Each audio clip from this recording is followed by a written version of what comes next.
All right. So again, thank you guys for all for coming to our 8th Southern Steelhead Coalition meeting. We have some fun things planned for today. So on today's agenda is a quick hello and updates on the coalition.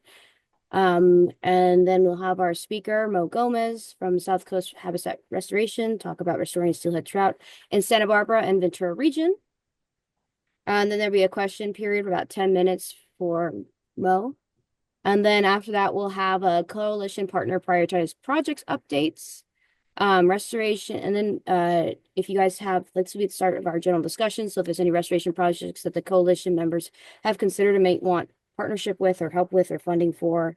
And then again, our open discussion, which allows for announcements and other topics that you guys want to talk about for during the open discussion time. Okay, so let's get into some exciting news. So the coalition has received funding to expand and will be continuing for 2 more years, which is really great. We used to be just in the Santa Ynez and the Santa Clara, and now we will be from all the way from Santa Maria to the Santa Monica Mountains. We will not be the whole Santa Monica watershed. We'll just be the Santa Monica area right here and not including all of LA yet. So it's kind of like the northern half of the DPS, if you're familiar with that map. So we'll be Cuyama, Santa Maria, San Antonio, Santa Ynez, the Santa Barbara coastal area, Ventura, Santa Clara, Calinas, and Santa Monica Mountains in Malibu area.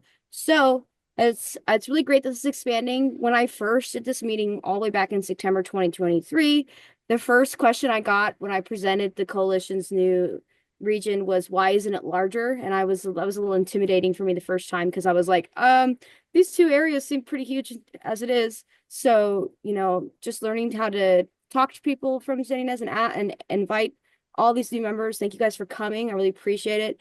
If you guys know of more people that are in these areas that aren't already invited to the coalition, please do so and reach out to them. So feel free to send out the coalition details to people who are interested in the coalition. If you don't want to tell them to contact me, you can always send their email to me and then I can add them to our list.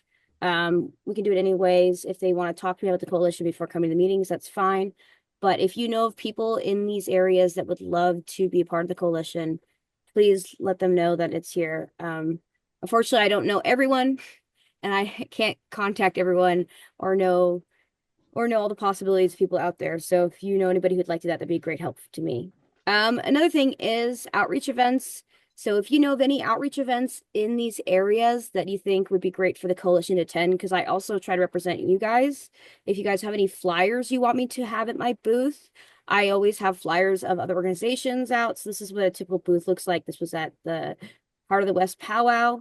And so I have Matilaha on here, Surf Rider, and I'm lacking a little materials, so I don't have as much as I'd normally have.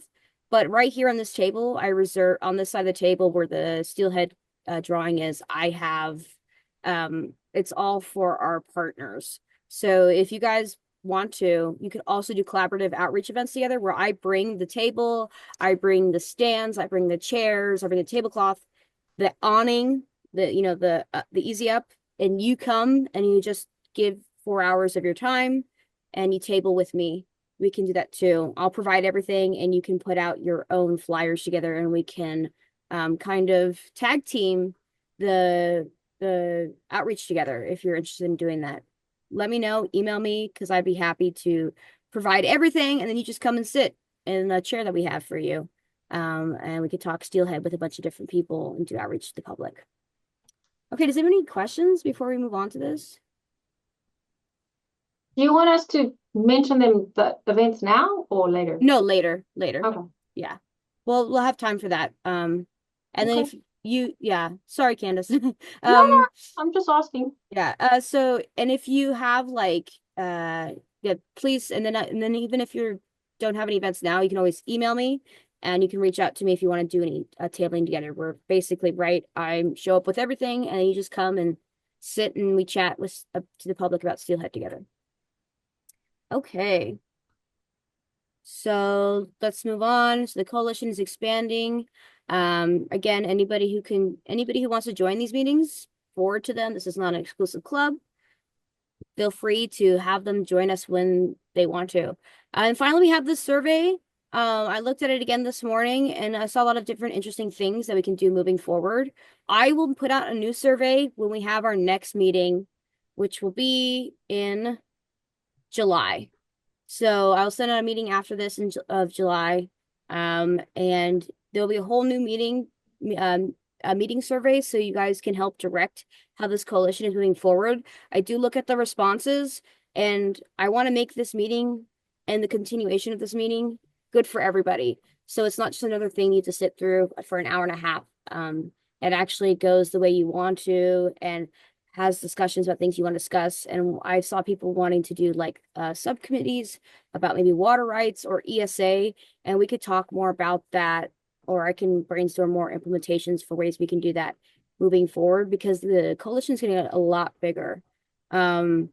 And it's going to have hopefully a lot more people in it and expressing interest in it. So we'd want people to have more specialized ways to talk to each other if they want to. If you have ideas for things you want the future of the coalition to go forward in, you can also put it in this survey. And I'll be sending out the survey link separately for this wrap-up meeting after I edit the recording of this video. Okay, all right. Now we got that out of the way. Now it's time for the real fun bit. Thank you, Mauricio Gomez from South Coast Habitat Restoration. And he's going to talk about restoring southern steelhead trout in Santa Barbara and Ventura region. So Mo, I'm going to stop sharing and have you take it away. Awesome. Thank you, Elizabeth. And good morning, everyone. Thanks for making time to join the meeting today. And again, thank you to Elizabeth and CalTrout for their efforts with bringing this coalition together. It's really exciting to see that it's expanding and starting to take a really needed space in our world. Great. And again, I'm Mauricio Gomez, Director of South Coast Habitat Restoration. We're a small nonprofit organization based in Santa Barbara and Carpinteria, kind of almost centrally located between Santa Barbara and Ventura region. And I'll be talking about a couple of projects that we've been involved with somewhat recently. And kind of both of these happen to be in the Los Padres National Forest. I'll give a little bit brief explanation about who we are in more detail, and I'll talk about these two projects. One is the Davy Brown and Munch Creek project we did a few years ago, and the second one is the Wheeler Gorge campground project that we are in the middle of wrapping up the clearances for the project and going to implementation later this summer. And I'll expand on that in a second. And just a quick overview with this map you see on the screen here.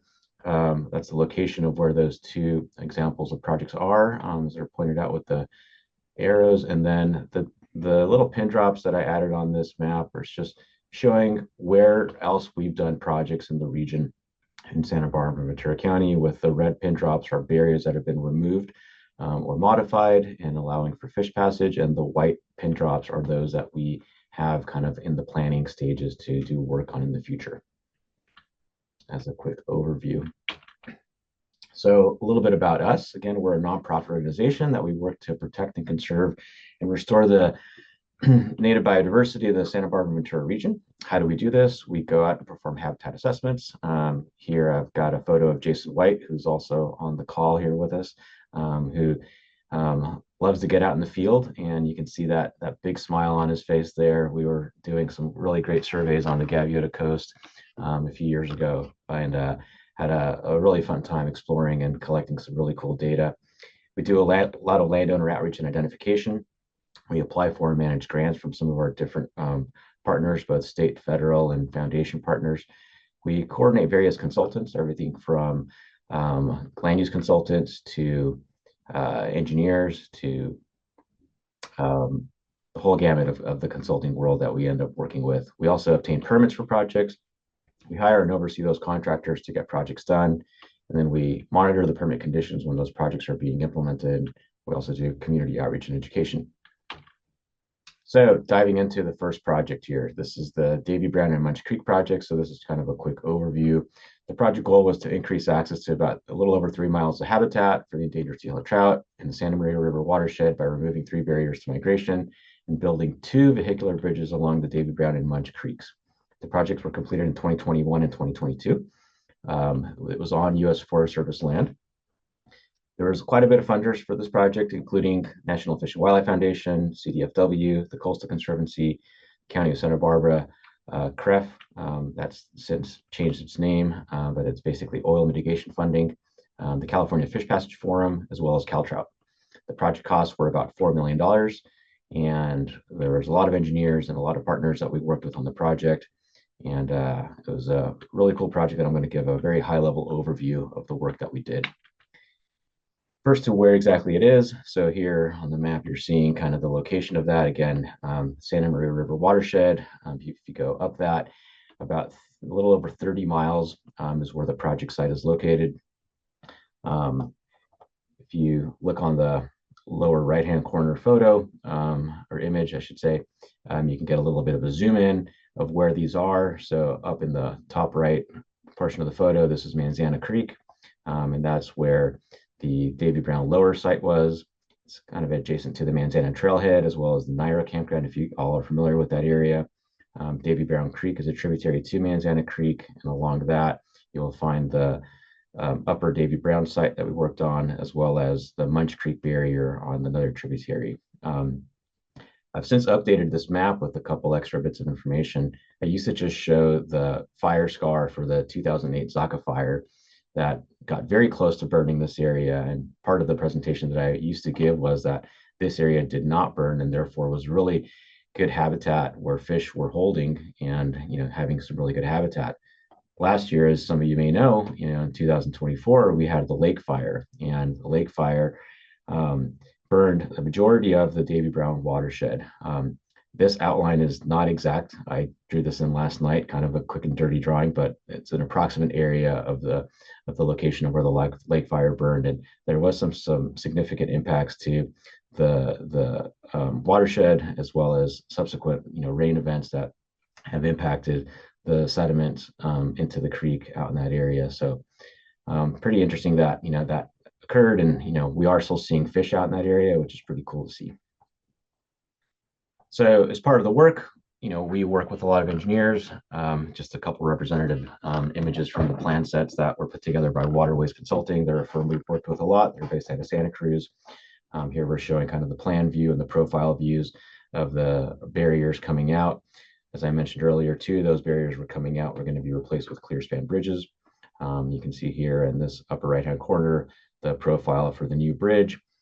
Typically, these are designed to have a capacity of passing the 100-year storm event. All the engineering was reviewed by the U.S. Forest Service engineering team, which included representatives here with the local level at the Los Padres, as well as the regional engineering team up in Vallejo, California. And it was a project that took us a long time to get to, and I'm going to just show a couple photos of what those look like. So the first one is the Munch Creek site, and this is a before photograph looking upstream. There was a concrete driveway that had been placed decades ago in order to enhance crossing of this creek for prior cattle operations that no longer exist in this area. That was acting as a barrier to migration. So we, after receiving the grant funding and having the engineering completed, we reached out to our partners with the California Conservation Corps and the CCC out of the SLO office. Were part of this project, and we were really happy to get them involved and engaged. Here we're showing a photograph of the CCC team, along with a representative from the San Ynez Band of Chumash Indians here in the white hard hat. This is one of our colleagues, Chance Zavala, who is giving a talk regarding cultural resources in the area so that we can train the CCC members. And it was really great to be able to work with Chance and get to know a lot more about the cultural resources in this area specifically, and have him and the other members of the tribe come out and work with us so that we can ensure that the project wasn't impacting any cultural resources out in that area. After which the Seas, got involved with basically a laborious effort. This happened during COVID. You can see the crews are wearing masks, not only because of the dust that was being formed, but just safety protocols. And it was in the middle of summer. It was really hot. It was over 100 degrees back in this area. And they started jackhammering and saw cutting this concrete in order to get it out of the creek. And I'm going to see if this works. And it's a little time-lapse video that shows the work Oh, good, it worked. Technology is my friend today. Um, of a little bit of work, basically, going a long way here, and demoing of this concrete in order to, have this all, become a free flowing creek. We did all the required surveys in advance for any critters that were in that area, both for fish and frogs, and it was a really cool project to work with the seas and get out there. And that is essentially what it looked like after it was done. We exposed the natural stream bed that the concrete had been poured over. And again, this shows a side by side on the left of the pre conditions, and then on the right, post project conditions. So, opened up and removed that barrier from the creek. Next site is the upper Davy Creek along Sunset Valley Road. And again, this is a before photograph looking across the creek. Creek's flowing from right to left in this. And this is another before photograph. This was the approach to the creek crossing. The creek is flowing from left to right in this photograph. And this is what it looks like now. As you approach, we have a clear span bridge that was installed. Again, passing the 100-year storm event. Stream channel was regraded. All the concrete was removed. It was revegetated. This photo does not show that. I'm sorry for not having a more updated photo, but we're happy that the creek is now free flowing, and we are now seeing fish that are located in the Davy Brown and Munch Creek area, swimming upstream and downstream through this bridge. I'm really happy to see that. The next one is the lower bridge that we referred to. Again, a couple before photographs. This is looking at the old creek crossing there. Creek would be flowing from right to left in this photo. This is right before construction started. And this is looking as you approach the creek crossing. Creek is flowing away from us in this photograph. Manzana Creek is in the background. Again, this is Davy Brown Creek flowing into Manzana. This is the Manzana Trailhead parking area. And this is what that looks like now with a new clear span bridge installed, again, passing the 100-year flood event, and a couple other photographs from a couple vantage points. This is looking upstream. And one last photo looking from across Manzana Creek up the canyon with the bridge in the background there. And it was a really cool project to be involved with. This was, of course, for fish. Fish have been documented and surveyed in these areas in the past.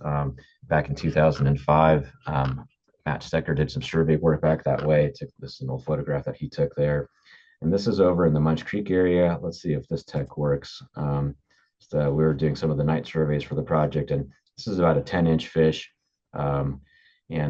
Just kind of swimming around the creek right there. This is, again, before the post-fire rain events happened. So the creek conditions aren't ideal anymore. But anyways, there are fish there, and there have been some other sightings of some other fish in that area, and excited to see more fish hopefully coming up into these creek areas. And let's see, we also saw other wildlife. Some of you may have seen some of these photos that I've shared in the past. This was a water hole that was pretty close to the project site where we set up a time-lapse camera to take photographs here. So I'm going to share about 6 or 7 photographs that have critters in them. This one has an animal in there, and it might be hard to see. So the next photograph shows here encircled the little bobcat that was coming for a little drink.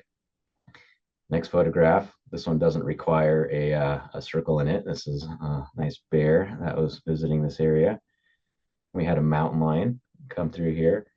We also had, interestingly, this photograph, and you might obviously tell here there's a skunk, and with its tail immediately up, what's kind of hard to see is underneath this branch, there's another animal here. And that is, again, a skunk and a mountain lion walking behind it. And this camera was set to take 3 photos in bursts. And so that's the first photo. This is the second photo. This is the third photo. And I don't know what happened after that. So leave that to your imagination to figure out what happened after that next photo might have been taken. But kind of cool to see the wildlife. And then another photograph here of an owl coming in to maybe come in and either drink some water or maybe pick something off of the margin of the pool here. Interestingly, after seeing these photos a number of times, I started seeing these little white dots in a couple locations, and this is a spot we had surveyed, and there's a lot of red-legged frogs in this area. And in fact, it's kind of hard to tell maybe on your screen, but this one you can see actually, the two dots, and that's the eye shine kind of reflecting off of the eyes of the frogs. And this owl might have been picking off a red-legged frog, perhaps. I'm not sure. Moving on to the next project, the Wheeler Gorge project. This is one that we're really excited about. We've been working with the Los Padres National Forest. And again, I should have highlighted that earlier regarding the other project, the Los Padres National Forest. We work very, very closely with the entire team here. We're currently working with, or have been working with, Christy Close, who's been our champion within the Forest Service to help us move these projects along. Without her, we would not be able to have gotten the projects that Davy Brown completed, nor getting the Wheeler Gorge projects moving forward where they are right now. So a big thank you to Christy and the Forest Service leadership team for supporting these projects. This project will open up a little over 13 miles of habitat to steelhead in the Ventura River watershed. We're going to be removing 4 barriers on this project, 2 of which will be just removed completely, and the other 2 are going to have bridges, and those will be over North Fork Matilahaw Creek and Bear Creek. The project is scheduled to begin in 79 days from today, so that was pretty exciting to kind of Google that last night. And we've got a lot of funders: the Wildlife Conservation Board, the California Department of Fish and Wildlife. We've had previous funding from NIFWIF as well as from Patagonia. We have an estimated project cost of about $5.5 million for the project. We've got a big team of engineers working on the project. We also have been having a lot of support on the project for working with Catalyst Environmental Solutions, who's been taking the lead. Megan Schwartz is our primary contact. Her and her staff have been doing an incredible job of preparing all the NEPA documentation for the project and coordinating our efforts with the Los Padres National Forest, as well as with the different agencies for permitting for the project. So really excited that, in fact, yesterday we just got our Army Corps 404 permit for the project, and we're one step closer to getting this moving forward. And it's been pretty challenging, this year in particular. There's, as you all are aware, the federal government has been in a very difficult position, our local partners, I should say, and we really appreciate all the work that they've been doing in their difficult times that they're navigating through. So thank you to them. As a quick side note to that too, the last presentation as part of this group was by Juli Matos, who's no longer working with the Forest Service. She's moved on, and hopefully, she's in a great position wherever she might be right now. So, quick overview on the project. Image on the left here is the map of the Ventura River watershed with a little highlight of where the project area is located. For reference, some of you might have heard of the Matilahaw Dam. That's located over here, also in the same watershed. A lot bigger structure and barrier than what we're talking about with this site being 4 creek and stream crossings, which are highlighted in this map on the right-hand side here. Again, this is the Wheeler Gorge campground, very popular campground with the Forest Service. It's managed by Parks Management Company, who's the concessionaire. The 2 creeks come together, North Fork Matilahaw Creek and Bear Creek. And I'm going to expand on what those barriers look like in a second here. So this is site number 1 that we refer to. So this is looking upstream at North Fork Matilahaw Creek. This is one of the sites that will be just completely removed and demolished, and the natural stream bed will be left. Another vantage point of that barrier. It's a significant drop and definitely blocking fish. In fact, if I remember correctly, this is the spot where critical habitat is actually designated as stopping in this section of the creek. Adjacent to it, as you approach this site, is the site number 2, or Bear Creek, and there's a couple vantage points of that creek crossing. Again, this one will be removed completely, and the stream channel will just be restored, regraded in order to allow for fish passage to go through there. This is a very quick plan view overview of what work will take place at these 2 sites. This one, again, is site 1 at the top, site 2 on the bottom. The concrete will be removed. There'll be some rock wood structures placed downstream of the area, and this kind of orangey color here, or a yellowish color, is the proposed stream material that's going to be placed in here. Eventually the project will basically allow for fish to go through both of these sites. And this is a profile of that. You can see this gray area is the existing concrete structure that you drive over. So all of that will be demoed. The dashed line will be the new grade through this area. It's going to be about a 6.5% slope. It'll be a little bit steeper on the upstream end of where the existing crossing was, with the idea being that that will naturally head cut and conform to stream profiles that are right in that area. The next site is Site 3. This was on Bear Creek. This is one of the two creek crossings that will be replaced with a clear span bridge. This will be very similar to the bridges that I showed earlier at the Davy Brown bridge project. So all this will be removed and the new bridge will go in place there. Site number 4 is on North Fork Matilaha Creek at the upper part of the property. Another stream crossing for scale. There's a Forest Service vehicle. This will also be removed and a bridge will be installed. Here's another vantage point looking across the creek flowing from left to right. And this one, Site 4 and Site 3, again, will have the bridges installed at these locations.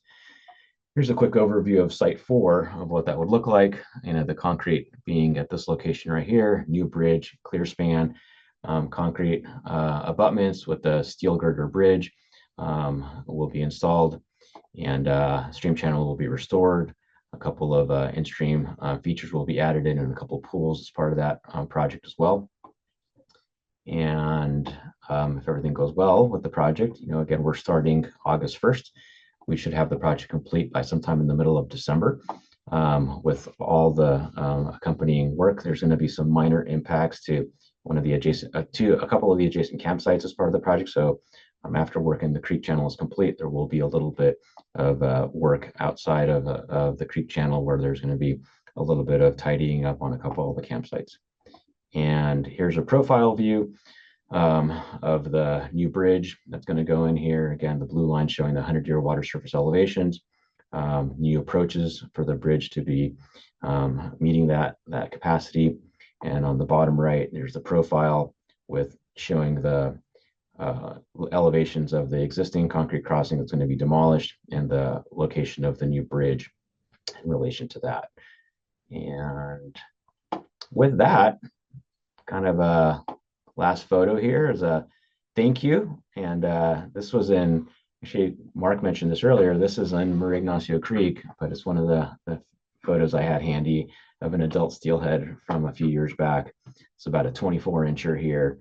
And there's a little male behind it. This was a female and a little male behind it. So thank you. And let's see if we can get some more fish back into some of these creeks. So thank you very much. I'll end there and see if there's any questions. Thank you very much, Mo. If you want to stop sharing your screen, then we can, yeah, feel free to start. If anybody has any questions, go ahead, Mark. Mo, I was just curious on the last project you went through, I think was at the Wheeler campground with the four different sites. Was Site 1 on Mattia Creek going to be a bridge as well? Site 1 on Matilaha Creek is not going to be a bridge. That one's just going to be restored. Okay, and Site 2 is no bridge as well? Correct. Yeah, that we ended up working with the Forest Service considerably in order to figure out various alternatives for how to get people across the creek and how to get fish up the creek safely. Should have expanded on that, but this is a project that's been in the making for over 20 years. Prior to my career even starting in the fisheries restoration world, colleagues at the Forest Service were already trying to figure out what can they do at these sites in order to improve fish passage. And there's lots of options that one can do. And in this case, we needed to provide access across the creek. And after working with various alternatives of where to have creek crossings, we ended up landing with the alternative that was presented, where sites 1 and 2 were going to be demolished completely, and then sites 3 and 4 were going to have bridges installed in order to get people to the campsites within the campground. And one last question. Can you give us a little update on the project you have? I think we discussed at least was going to start this summer in Maria Ignacio. Sure. Real quickly, we have a project in Goleta that Mark is referencing along Maria Ignacio Creek. This is right adjacent to the confluence of Atascadero and Maria Ignacio Creek, where we're doing a fish passage project funded by the California Department of Fish and Wildlife. And that project is scheduled to begin also around August 1st. We don't have an exact date set for that one yet, but we are awaiting the final permits from the Coastal Commission for that project and one encroachment permit from the county. And if everything goes well, we'll have both of these projects moving forward this year. Great, thank you. I'm glad that's still on schedule or still on the calendar. Thanks. Yeah, thank you, Mark. Tim, nice to see you. Good morning, everybody. Thanks for the invite. I think probably from Elizabeth to join in. Tim Robinson worked on the San Ynez. Been paying quite a bit of attention on our Maria Ignacio, given what happened last weekend with a huge heat wave. So your efforts there are going to be greatly appreciated because there's been a lot of stranding that's happened. So let's see. So if I got it straight, you're working on the lowest one, right? Barrier. But there are several others that are just upstream going to, up towards Foothill, Cathedral Oaks. Can you just give us a long range forecast, what you're thinking about 1, 2, 3 going upward? And just to be clear, we're talking about Maria Ignacio Creek here in the Correct. Goleta area. And the idea would be that the Patterson project goes forward this year. The one upstream by the railroad crossing, if everything goes well, will go forward in 2026.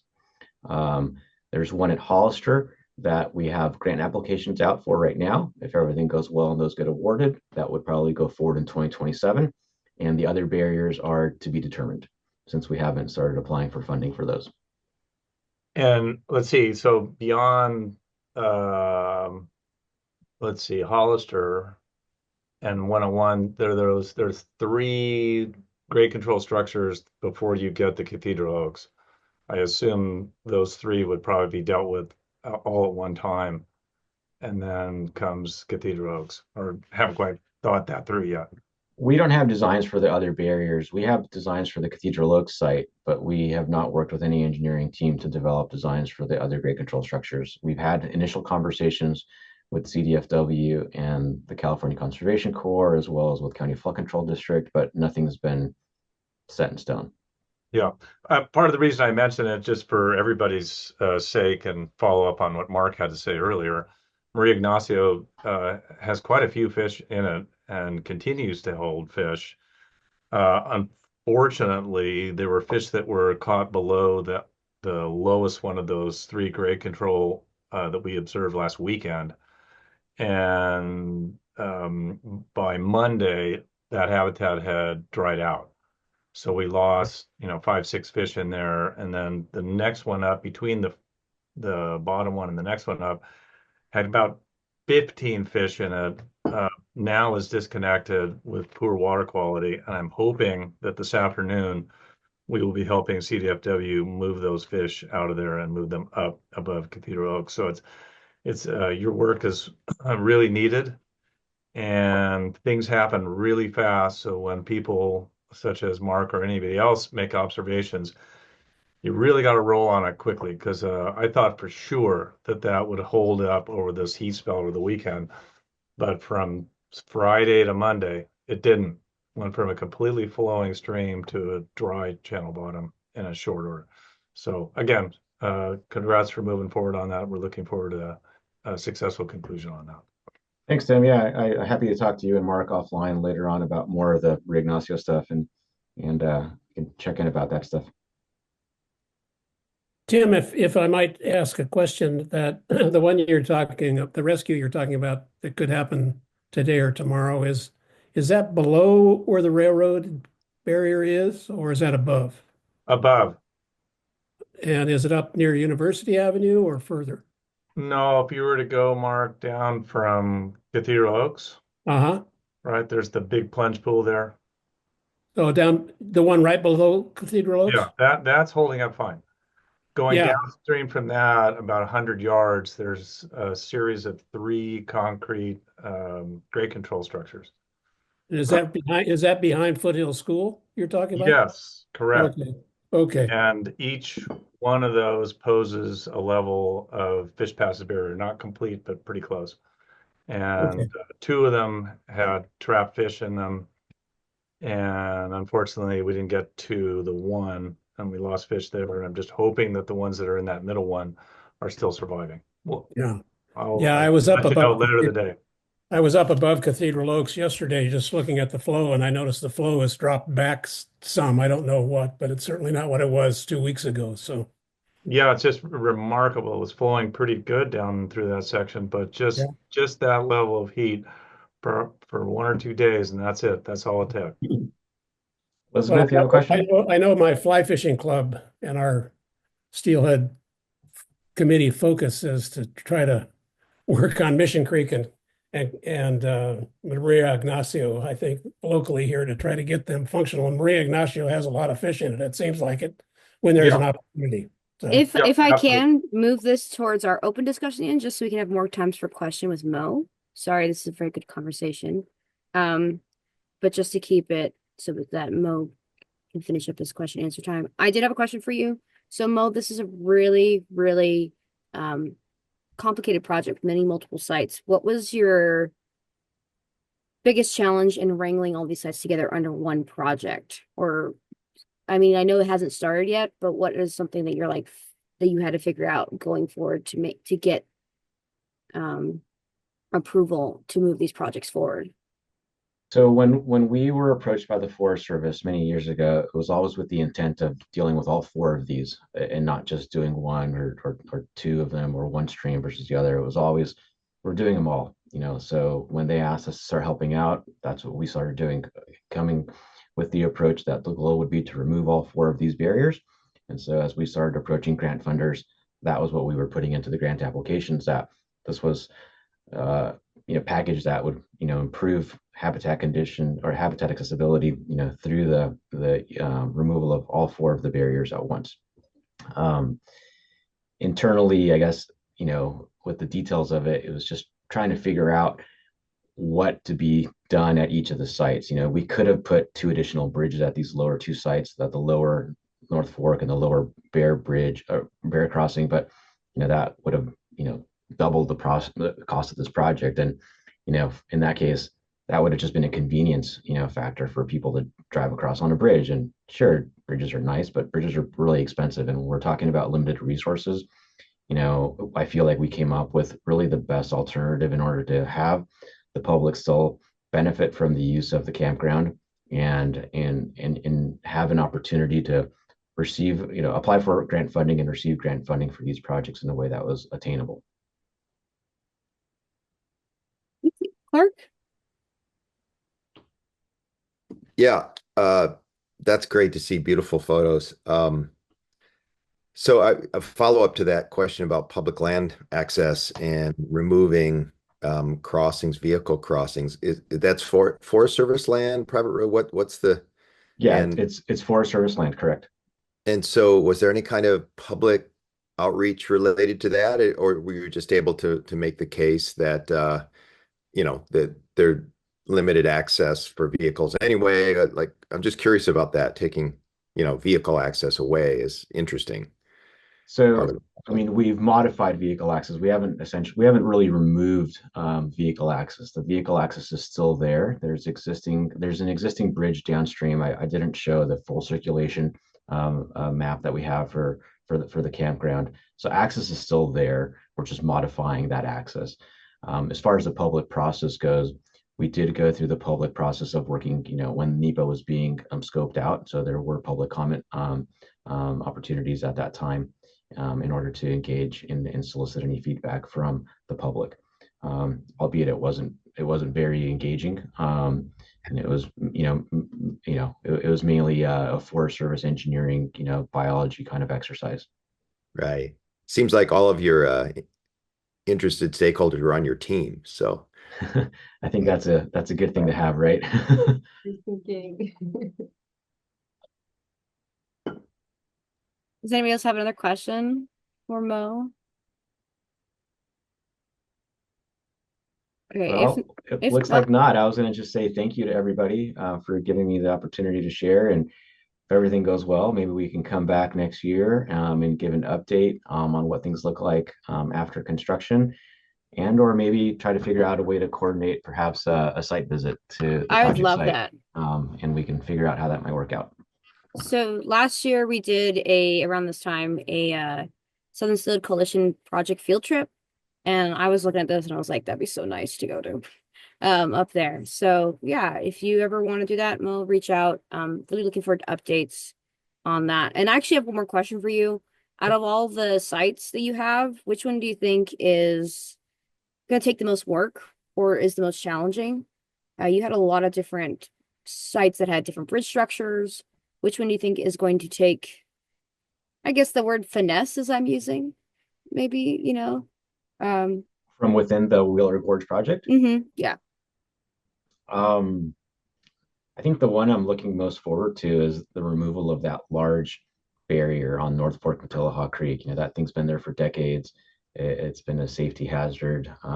It's starting to break apart on its own just as a result of the different rain events.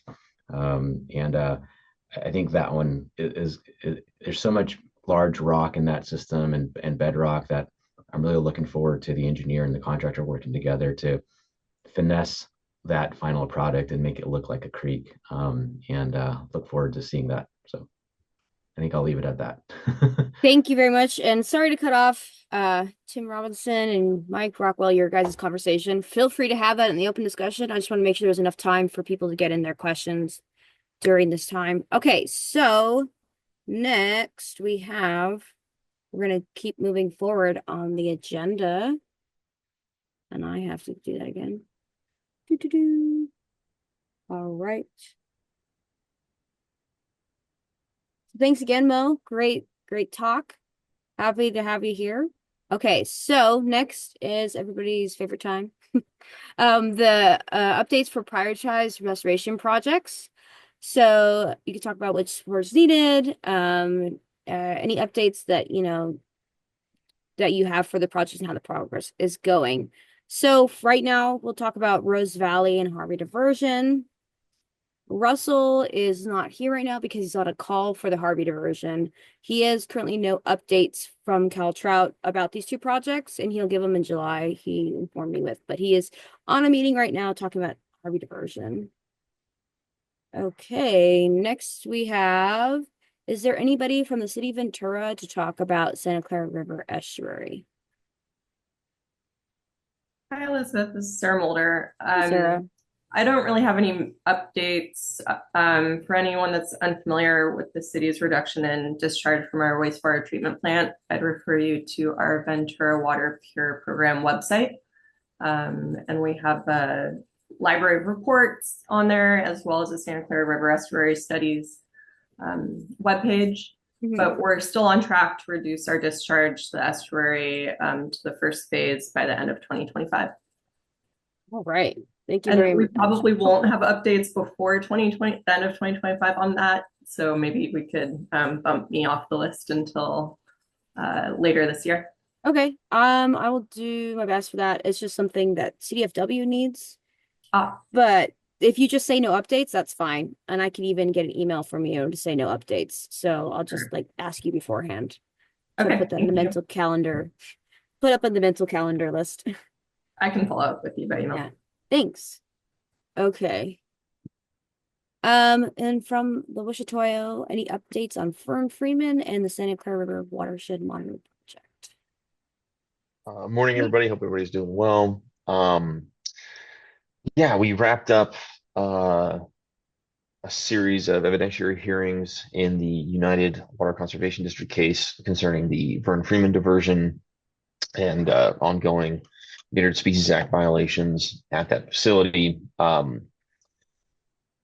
We finished up, so we had 2 rounds of evidentiary hearings between March and April to present the ongoing impasse between the parties and the regulatory agencies and United Water Conservation District. United's primary arguments concerned the cost and novel nature of the hardened ramp design, that it's never been used before, and that a vertical slot and Tenille ladders are used throughout the United States, kind of thing. And then there was a significant impasse between the agencies, and then us plaintiffs and United concerning the bypass flow operations.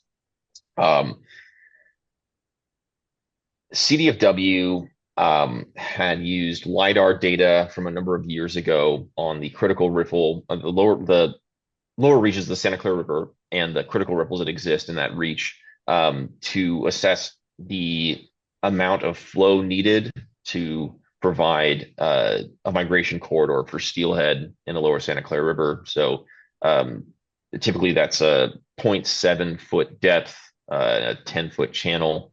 United has continued to contend that steelhead don't need that. They only need half a foot depth.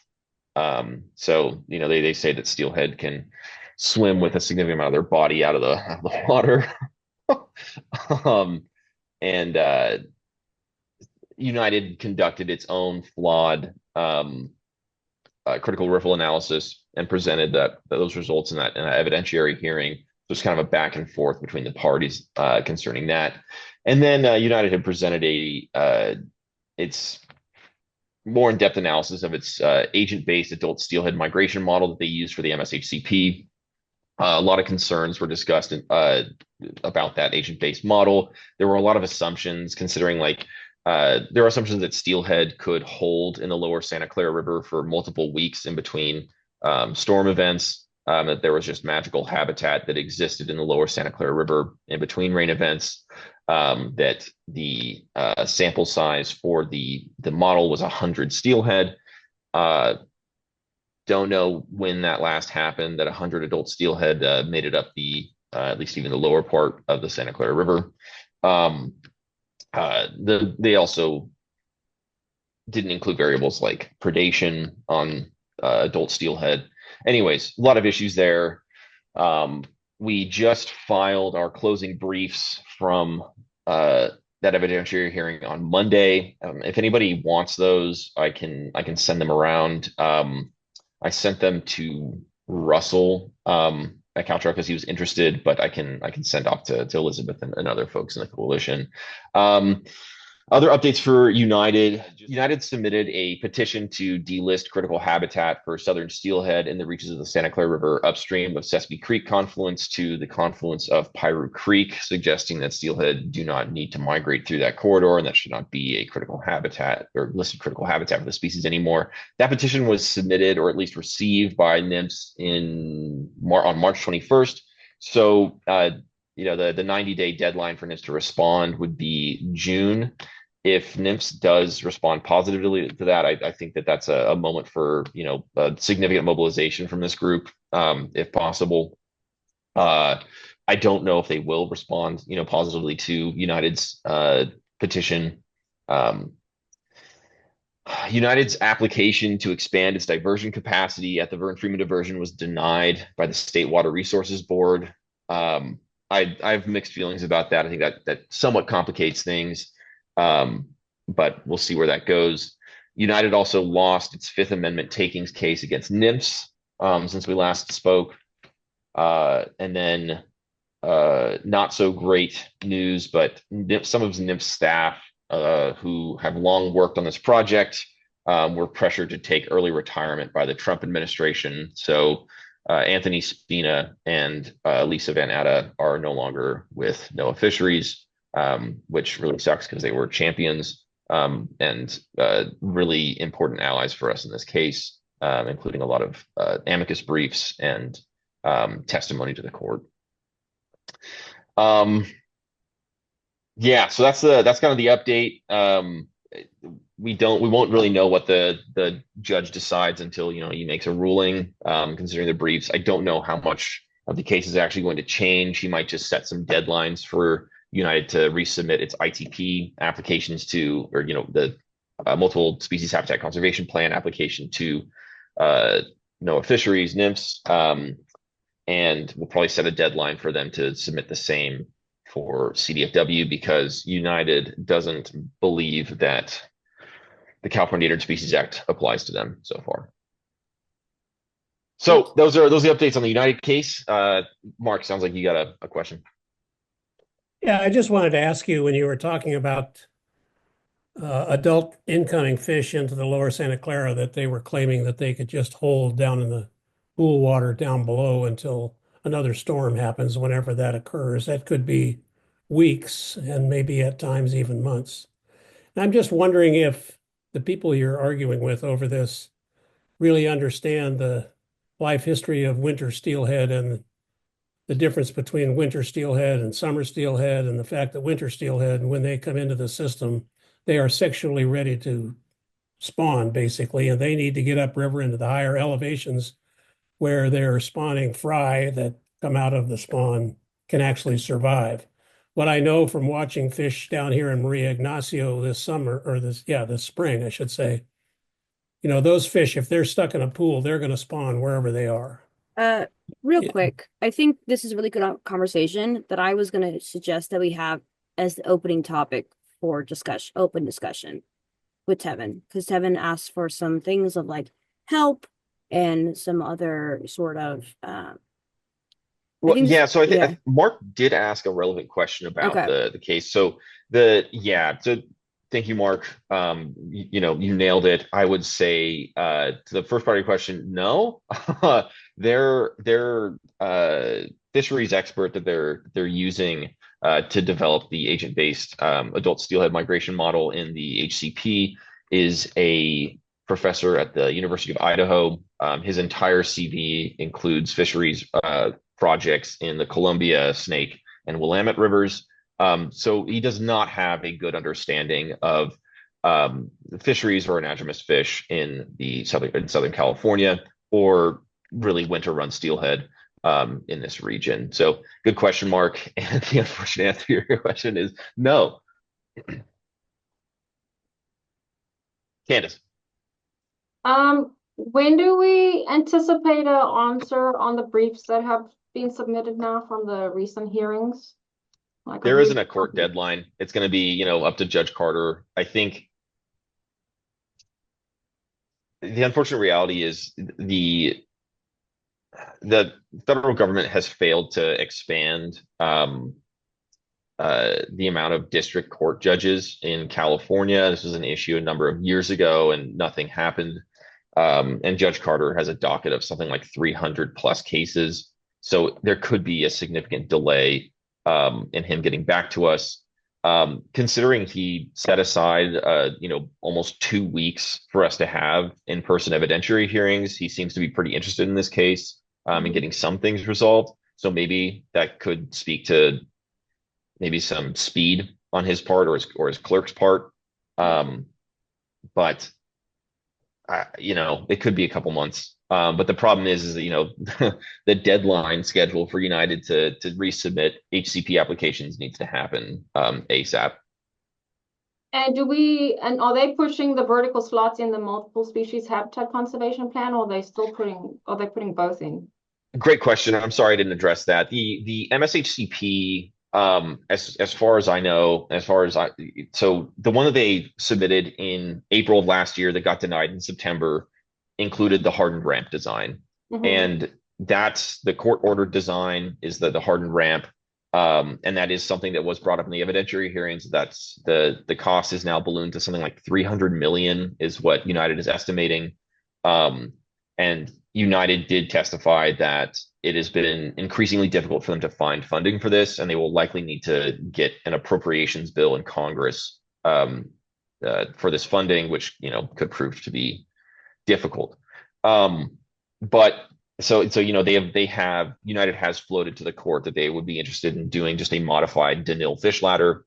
It seems that all of their modeling and designs for the vertical slot pretty much fell through.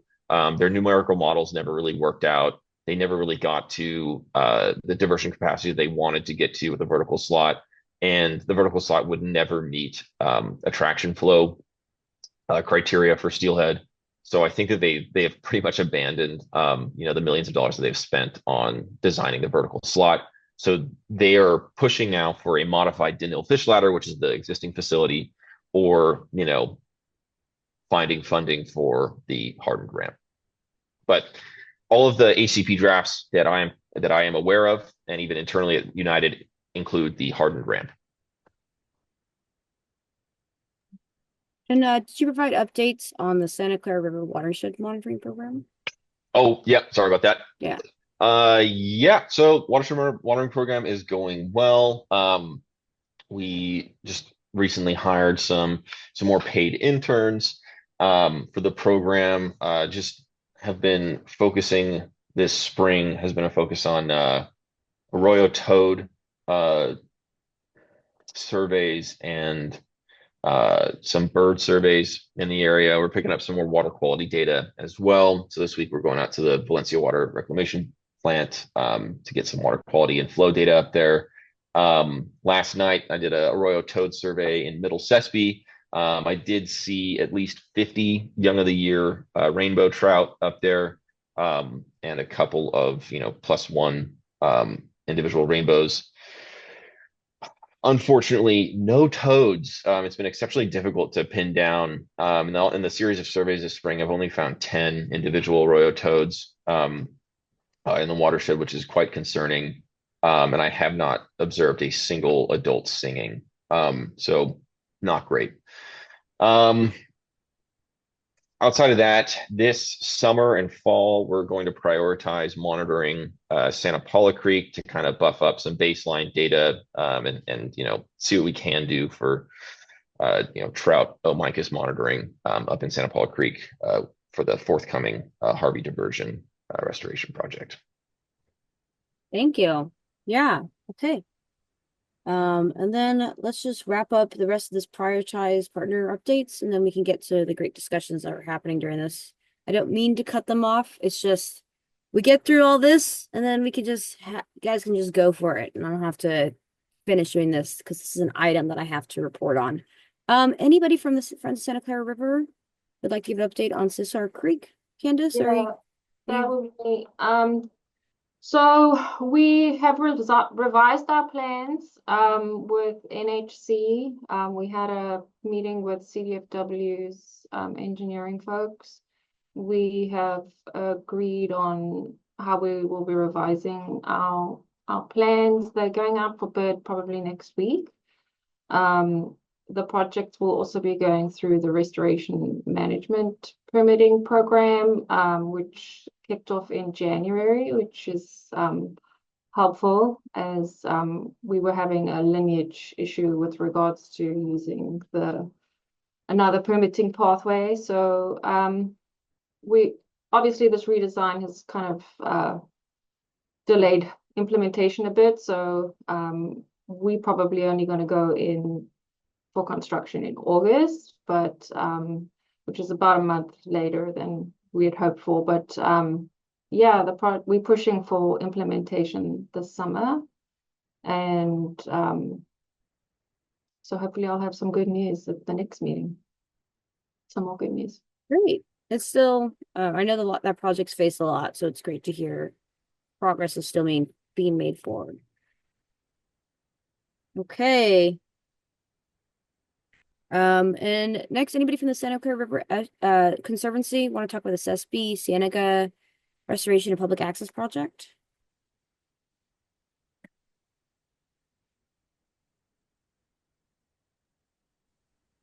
Hi, this Hey. is Sean Kelly, and I'm the director. Yeah, the project is proceeding well.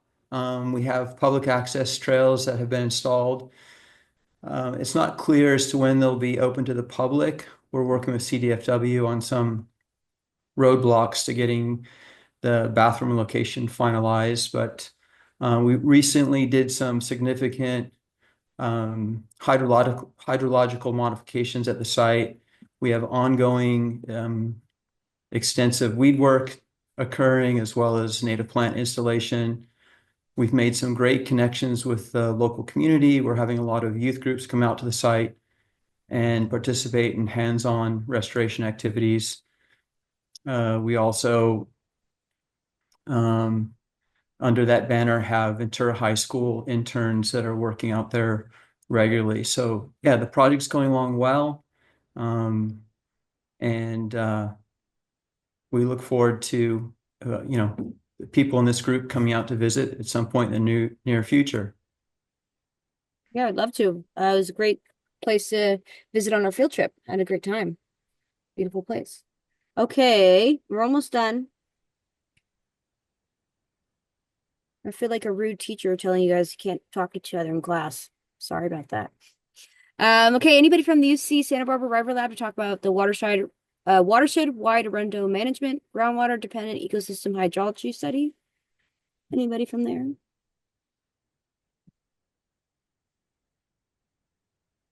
And then if no one's from there, we'll move on to the Nature Conservancy. Are there any updates for the Santa Clara River Nature Preserve? Peter's here. Hello, everyone. Hey. Thank you, Elizabeth, for creating this forum, and also really excited to see the expanded group. And I know we have a lot to learn, on the Santa Clara River from these other barrier removal projects. So anyway, excited about the new format. And yeah, I just encourage everyone to provide feedback so this meeting works for everybody, because I'm just eager to create a platform where we really can collaborate and not take up too much people's time if they have concerns with the meeting. So anyway, the Nature Conservancy is working on the Santa Clara River. We have been protecting riparian floodplain properties, and that's about 4,500 acres now. And we have ongoing restoration and habitat enhancement projects that total about 800 acres on the Santa Clara River. And a number of those projects are winding down or in the maintenance phase. So we are looking to the future for Prop 4 funding with a number of our partners on this call. And so we have habitat enhancement projects that will be in the first round of proposal requests, and that'll be focused in the Santa Paula area. And then we have a separate planning and permitting project that will be 2 off-channel wetland creation projects based around these artesian features on farms or existing kind of fallow land on the floodplain. So those are exciting new kind of habitat expansion creation projects. So we'll kind of share more as the project team gets closer with proposals, and keep all our partners in the loop. So thank you. Thanks so much. Okay. And yeah, gonna be a lot of cool stuff happening in Pete's neck of the woods. Which we talk about future. And also if you want to become a partner of the coalition, send out because you're all members. By showing up to this meeting, you're a member. By not showing up to the meeting, you don't have to attend these meetings. But like, to be a partner, you could email me and we could talk a little bit more about that process, especially going forward in the new coalition phase. And we could even change some of these prioritized project updates for newer projects that are happening, and maybe get rid of some of these older ones. But a lot of these are still in motion. So let's move on, right? So this is a standing agenda item. In this open discussion, please talk about if you have calls for restoration projects that you would like to do, and maybe you need me to write a grant for you, or you need help from other coalition members, what assistance you need, and if you have any organizational handouts you want to send me for outreach. So again, I'm going to open up the open discussion. So if there's any public engagement events that you want me to attend, meetings you're holding, updates from your organization that you want to talk about, we're always looking for a speaker for the next meeting.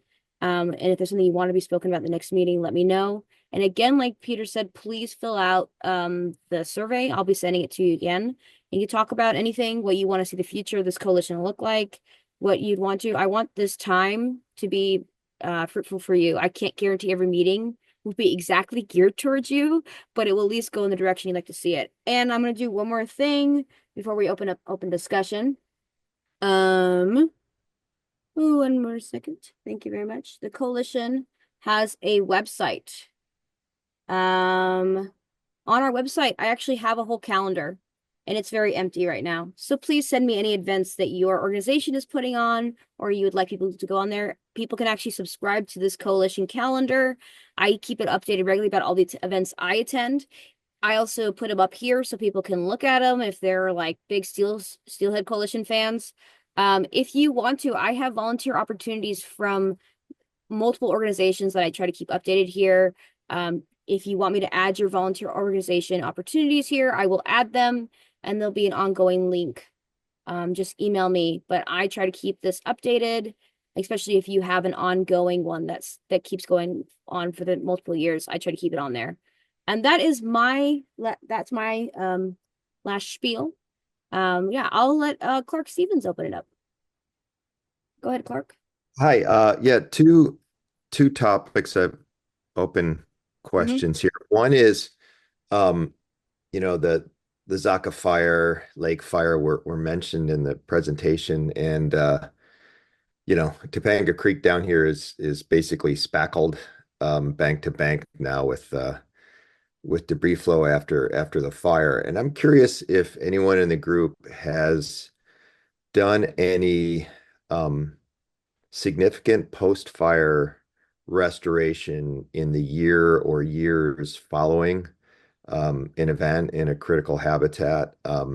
We've had some discussions about, you know, when is it even useful? How far down? So that's one of the topics. And the other one is related to, since this group's so organized and large, with proposition, the new prop money coming in, any possibility of collaborating on, if not a block grant, because it was mentioned, while this is a big complex project, but a multi-pronged application for Southern Steelhead. The money's there now and it's significant, mostly related to you know, wildlife passage, which this is, of course. It's aquatic wildlife passage project work that we're doing. So those are my two. Just wanted to hear from anybody who's got experience in fire or been thinking about how to get something bigger in to get funded on critical projects down here.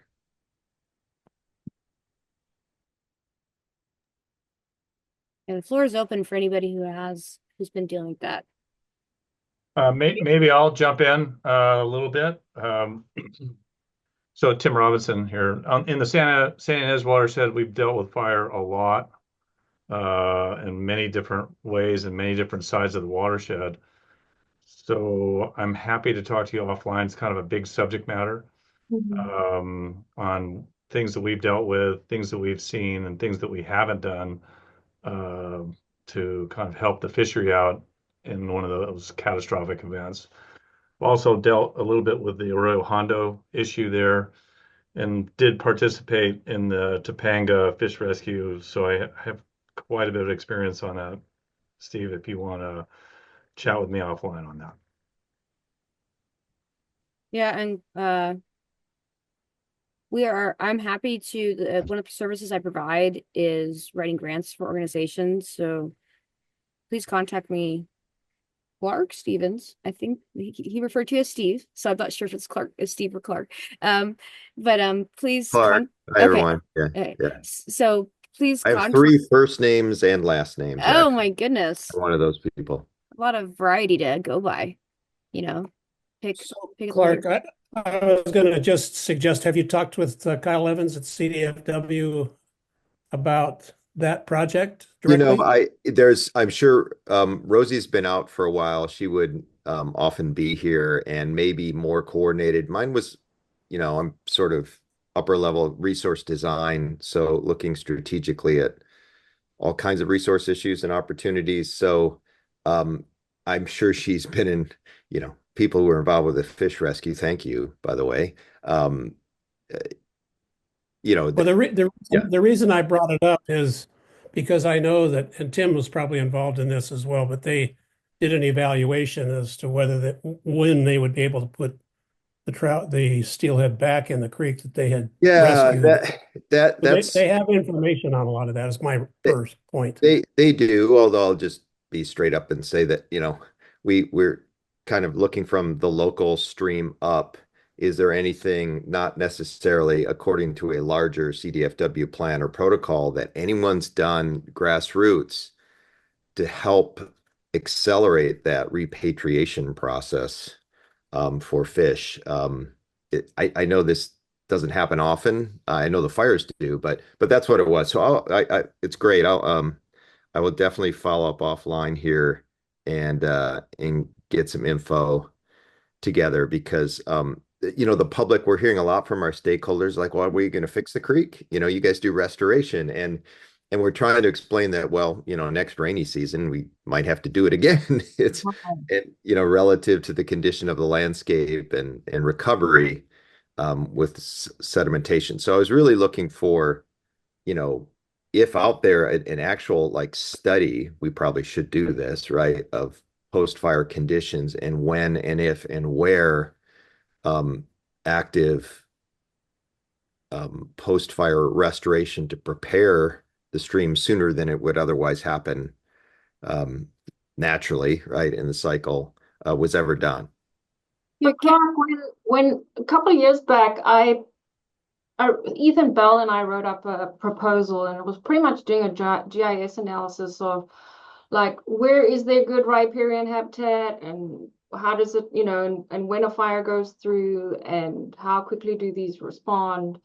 So I think it's also like from what angle are you looking at it? Is it an immediate well, fire or is it a give a little more background?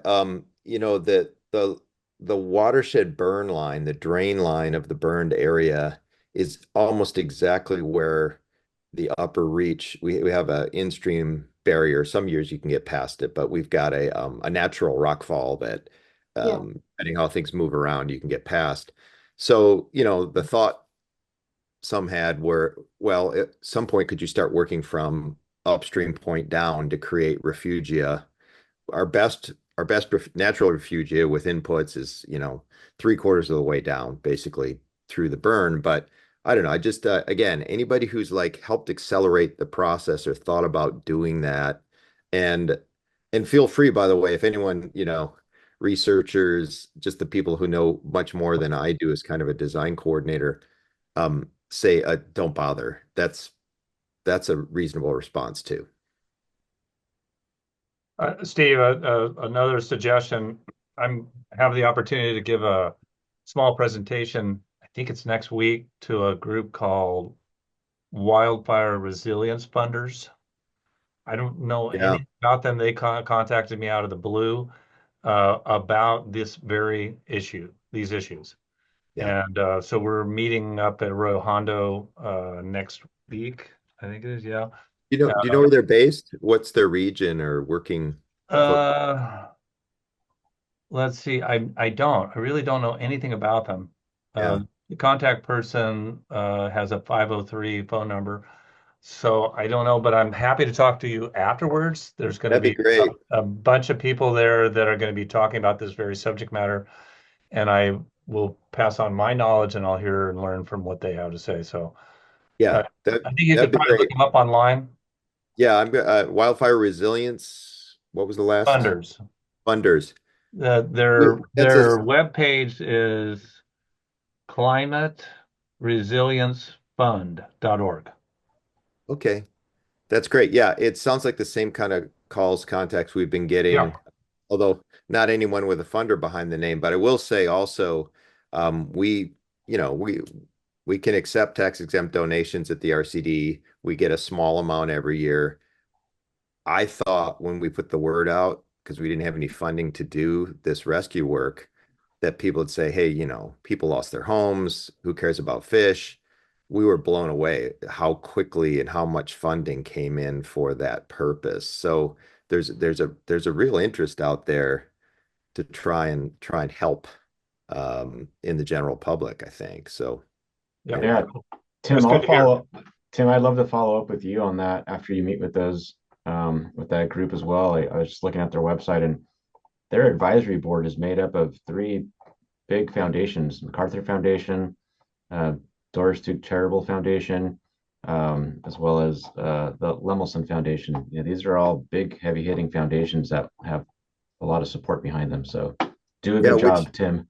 which goes to my second topic for everyone, a kind of block grant, Southern Steelhead Coalition Mm-hmm. multi-project. I don't know, because sometimes I know with grant funders and other things, we do a lot of terrestrial passage stuff, wildlife crossing things. And in certain times at certain years, the funders would rather be managing a single project that has lots of pieces. It's sort of like the mobilization and management costs are kind of similar for them. So sometimes bigger's simpler from their perspective. And when you mention those are match funders, right? I mean, those are big names. And so I don't know, maybe the group could think about, or maybe you already have. I'm not here every time.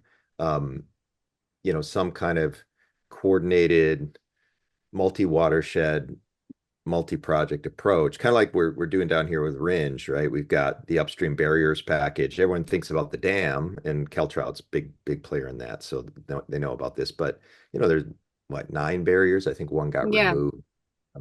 But yeah, so it's On the block grant thing, we just had a UC Santa Barbara Brain School master's study done for connectivity for wildlife and fisheries in North Santa Barbara County for the Sentinel Landscape Partnership around Vandenberg.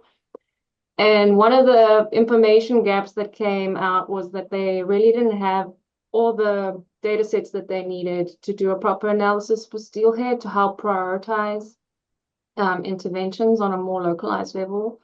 So yeah, I like the idea of meeting existing knowledge gaps around fire, and maybe around like how do we, because that analysis they did can be extrapolated out for the whole BPG if we have the data and the right things to punch into it. So yeah, definitely.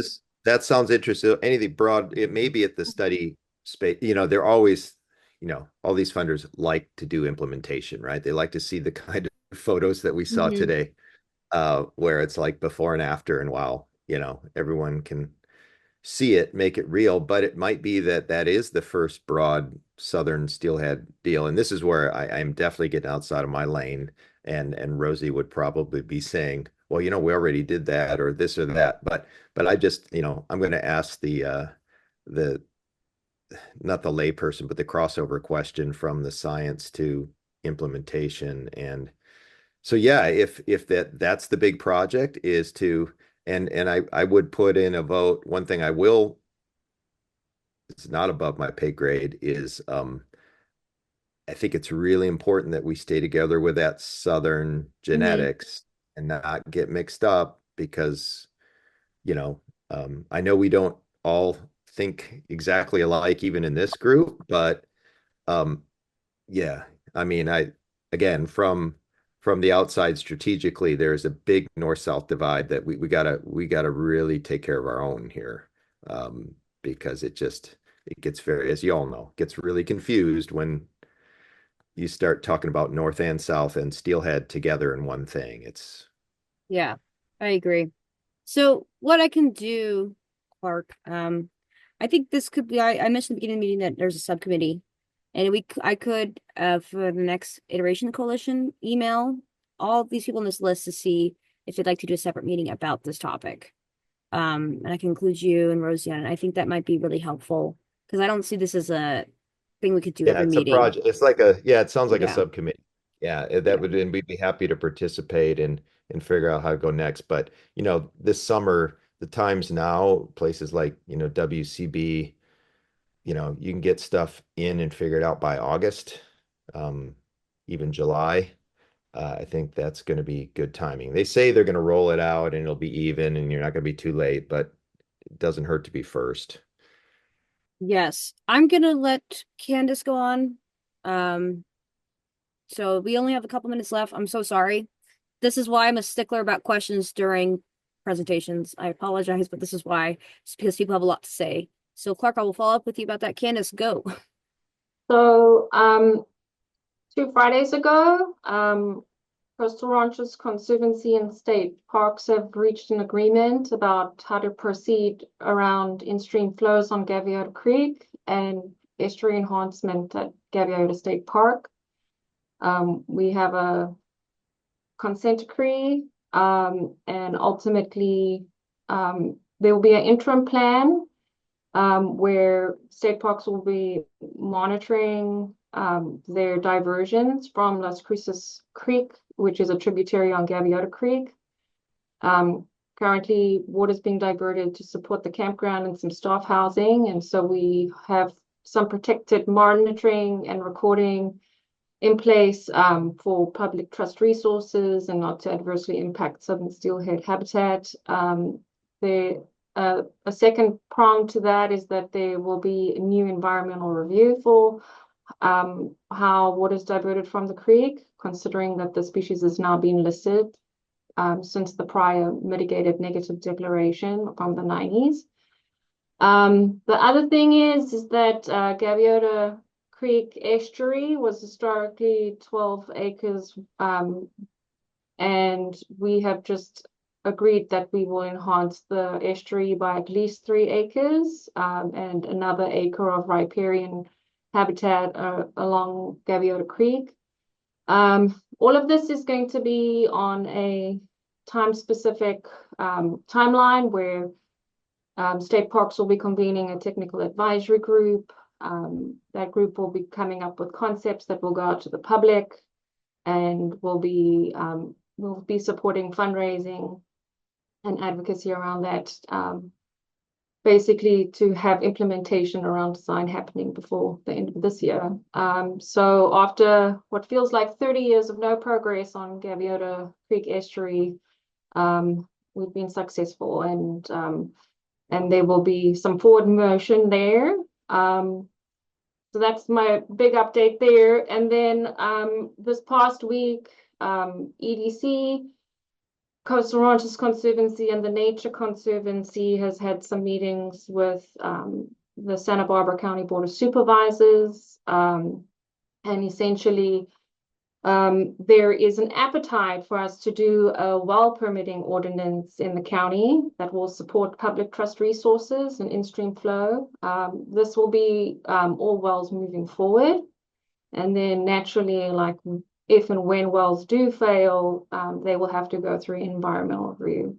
I don't know if you recall, but NIMS wrote a letter to the Board of Supervisors in 2023 saying that their permitting is impacting fisheries on the St. Inez River, and that their permitting process should be discretionary, which means there's environmental review versus administerial, which means it's a rubber stamp at the planning office.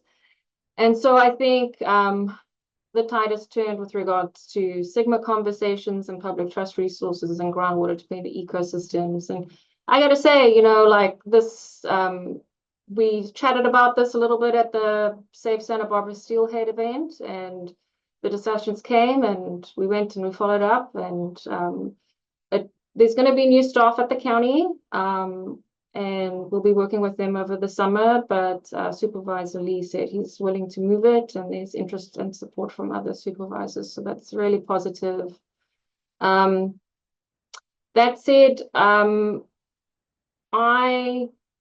through Keep Sespe Wild, not Keep Sespe Wild, through the Sespe Fly Fishers, we did put a thing in our newsletter about what Tevin had mentioned earlier about United Water trying to get rid of critical habitat on Middle Piru.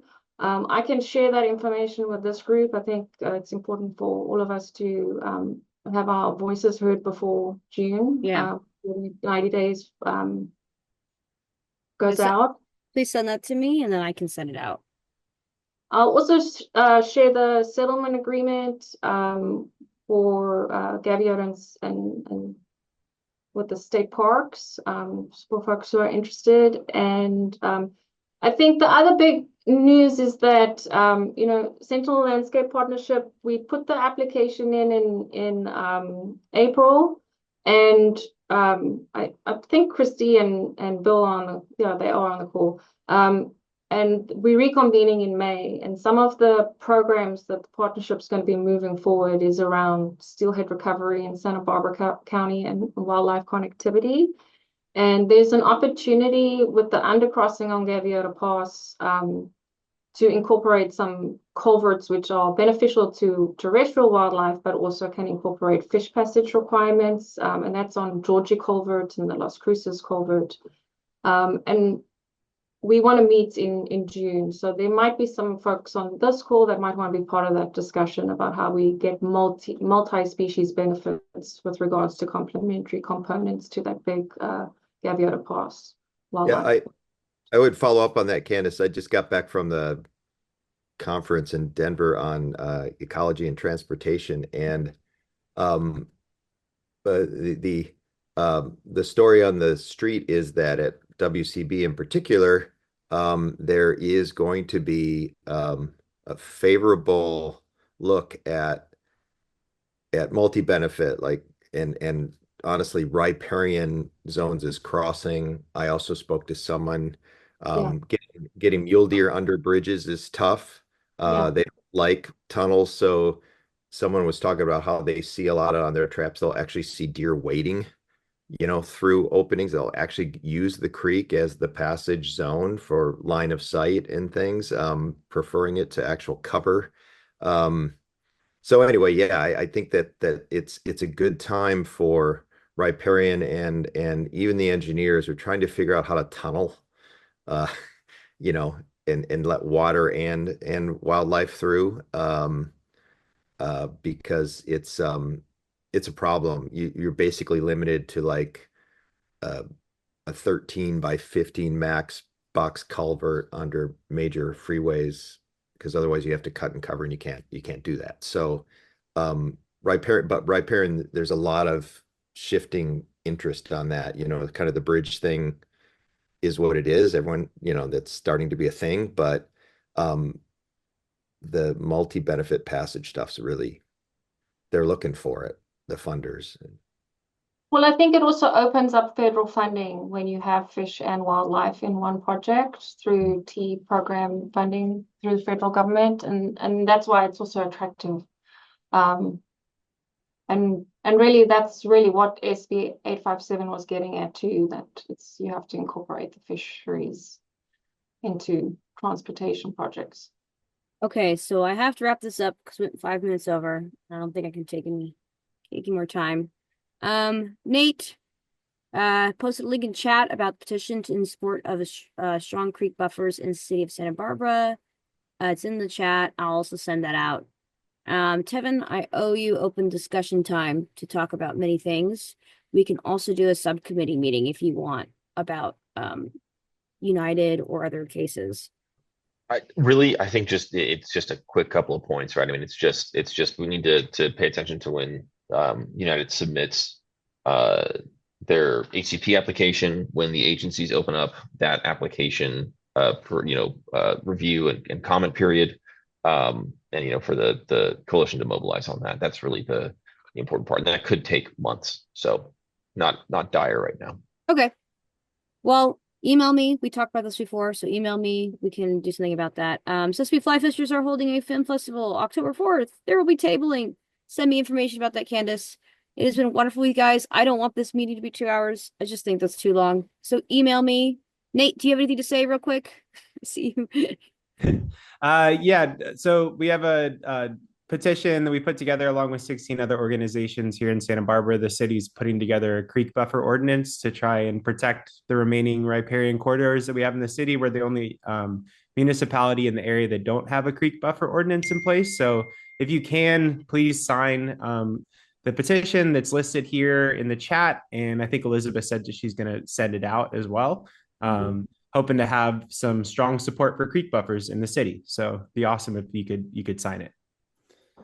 Okay. Anything else? Going once? Going twice? Candace, you have anything? You have good stuff all the time. All right.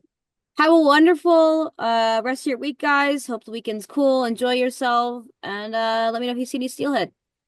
Oh, goodness. I'm late for my next meeting. Sorry. Take care, everybody. Bye.